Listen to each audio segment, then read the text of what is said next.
वो धन अर्जित करना चाहती थी, मेहनत करना चाहती थी। उनके पास एक विजन होता था पैसा कमाने का और समाज का विकास करने का एक उनके पास विजन होता था। परंतु जो आज की नवयुवक पीढ़ी है वो शीघ्र पैसा कमाना चाहती है, जिसके कारण वह गलत जो संगतों में जा रही है, गलत कार्य कर रही है, जिससे उन्हें नुकसान का सामना करना पड़ता है। इससे वह तनाव में, आत्महत्या जैसे केसों में वृद्धि हो रही है। तो भगवान, ये क्या कारण है कि हम इसमें सुधार क्यों नहीं कर पा रहे हैं कि वह आगामी इनमें निर्णय मतलब गलत जा रहे हैं? बहुत अच्छा प्रश्न तुम्हारा। हमारे शास्त्रों में यही ऋषभ देव ने सबसे पहले शिक्षा का अधिकारी कन्या को समझा। शिक्षा, कन्याओं को सब प्रकार की शिक्षा होना चाहिए। जितनी रानियां थीं वे सब प्रकार की शिक्षाएं जानती थी। महारानी कहके युद्ध करके जानती थी। लक्ष्मीबाई बहुत बड़ी योद्धा थी, पर ये युद्ध करती नहीं थी।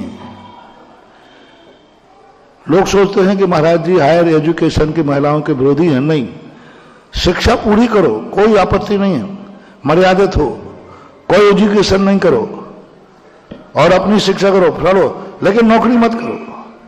इसको आप क्यों सीखना आपातकाल के? क्योंकि नारी एक ऐसी विपदामय है कि उसकी जिंदगी पति के आश्रित है, बेटा के आश्रित है, और ये दोनों कभी हाथ से चले गए तो उसकी जिंदगी क्या होगी। इसलिए नारी को हमेशा तैयार रहना चाहिए।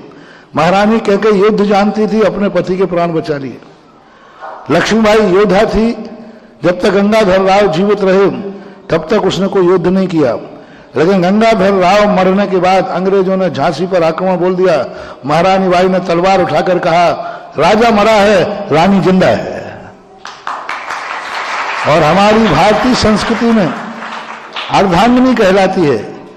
राजा के समाप्त होने पर अभी आधा हो रहा है, और उन्होंने तलवार संभाली और झांसी को कितने वर्षों तक सुरक्षित किया। लेकिन कब किया? आपातकाल के लिए। तो जो आपका कहना है बिल्कुल सही है। पहले महिलाएं सर्विस करती थी मजबूरी में, सर्विस करती थी योग्यता के प्रदर्शन में कि मेरे में योग्यता है और मैं आईएएस ऑफिसर बन जाऊंगी तो समाज और धर्म की सेवा करूंगी। पहले चुनाव लड़ती थी महिलाएं, राजनीति कर सकती थी क्योंकि महिला सीट है, और महिला सीट में अच्छे आएंगे तो मैं जीतूंगी, मैं जाकर के सेवा करूंगी। लेकिन आज तुमने युवा होकर के तुमने अपनी खुद जाति का दोष पकड़ा, ये मुझे बहुत खुशी है। हम लोग ये दोष देखते थे तो लोगों को बुरा लगता था, लेकिन ये दोष युवाओं के मन में आ गया कि आज हम ना देश की सेवा कर रहे हैं, ना कुल की रक्षा कर रहे हैं, ना माँ बाप को सुखी रखने के लिए कर रहे हैं, ना अपने बच्चों को सुखी रखने के लिए कर रहे हैं, मात्र पैसा ऐसो आराम के लिए कमा रहे हैं। बहुत बड़ी बात है। आज जितने बड़े लोगों की बच्चियां ज्यादातर आज सर्विस की तरफ इसलिए नहीं जा रही हैं कि उनका परिवार गरीब है, सास ससुर के लिए सेवा करना है, क्योंकि हमारे सास ससुर में बीमारी का खर्चा बहुत है, हमारे सास ससुर में बहुत ज्यादा खर्चा है, उनके लिए मुझे नौकरी करना पड़ेगा क्योंकि पति की आमदनी इतनी नहीं है कि घर का खर्चा चल जाए, इसलिए मैं नौकरी करती हूं। मेरा उसको दोनों हाथ से आशीर्वाद है। किसको आशीर्वाद है? पति का इतनी आय नहीं है कि वो खर्च चला ले, तो पत्नी को सहयोग देना ही चाहिए, देना ही चाहिए। बेटों को पढ़ाने की क्षमता पति में नहीं है तो पत्नी को कमा करके बेटों को पढ़ाना चाहिए।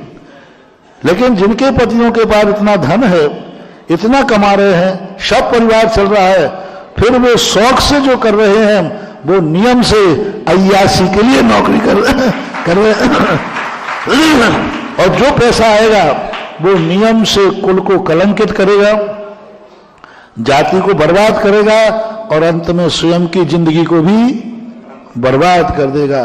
आज जितने बच्चे बच्चियां जो नौकरी की तरफ जा रहे हैं उनमें बिल्कुल बहुत अच्छा बेटा रीजन बन रहा।